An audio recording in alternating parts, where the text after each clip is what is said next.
Hey, what's up? It's Swamp. Back for another tutorial. Okay, it's been a while since I've done a tutorial, and I was playing around with colors in the editor the other day, and I figured out how to adjust the alpha of decals and effects.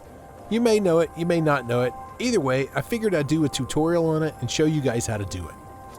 Okay, so you know in Rising, effects and decals, they have an alpha setting in the color settings. So you can use a value object for the color.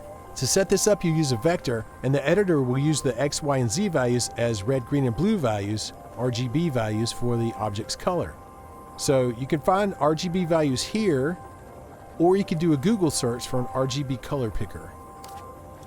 Anyway, I was playing around with this, and I wondered if I could use a fourth value for the alpha. Like in HTML, this is how you write an RGB color with alpha. So I tried it, and it works. So you do have to use a range from 0 to 255 for the alpha instead of 0 to 100 like you would think. But let me show you how this works. Okay, let's make this force field's alpha fade in and out. Okay, so first we need a vector.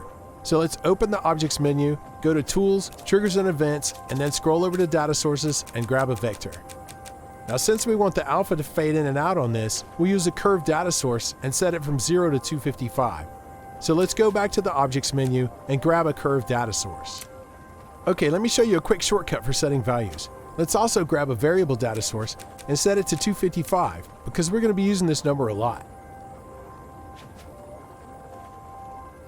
Okay, open the curved data source and we want to go from 0 to 255, so let's scroll to the end value, select Pick Value Object, and click on the variable to set the value to 255.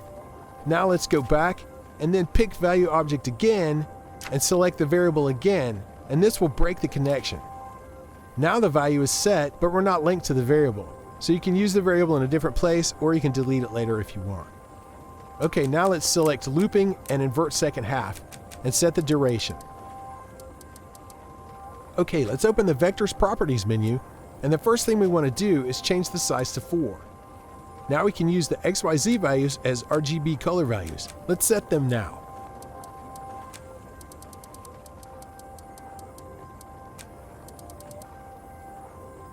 Now the fourth value is the alpha. Let's connect that to the curved data source by picking Value Object and selecting the curved data source. Now let's connect the force field's color to the vector by using Pick Value Object.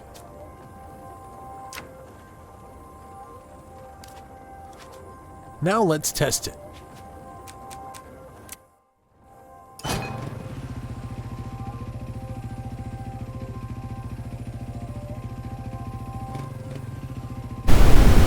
Okay, so most objects in Rising can use a 3-size vector as a color value object. Just set the XYZ values to the red, green, and blue values of your selected color.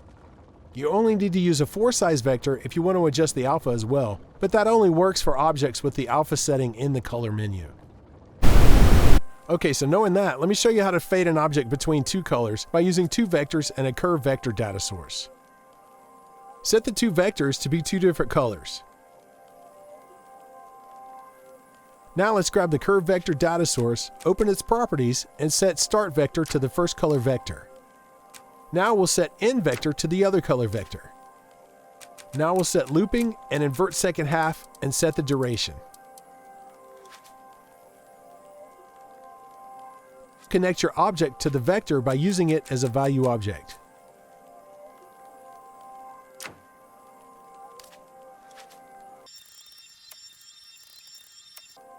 Now let's test it. As you can see, this works with effects and solid color decals as well. This will also work if you have 4-size vectors and you're using an alpha. It will fade between the two alpha settings.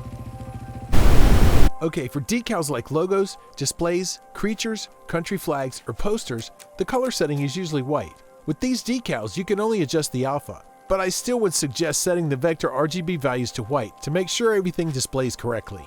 That means the first three values will be 255, 255, 255, and the fourth value will be the alpha. You can either set this to a curved data source like we did before, or you could set it to a specific value with a set value event. Let me show you how to do that now. Okay, let's copy this vector from before and set the alpha to 255 so the decal is 100% visible.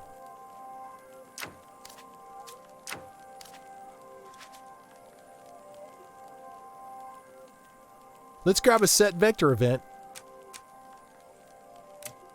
open the properties, deselect 3 size vector, and set the index to 3.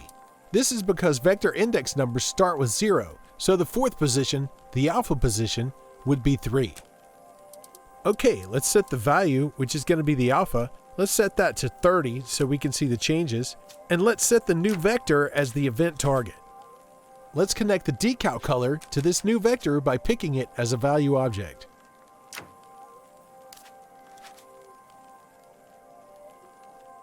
Now let's use an area trigger to make this all work. Let's set the onHit to the setVector event. Okay, let's test it.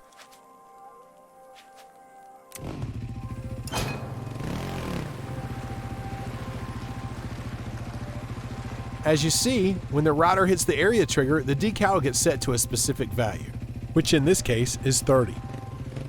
Okay, so that's how you do it. Thanks for watching.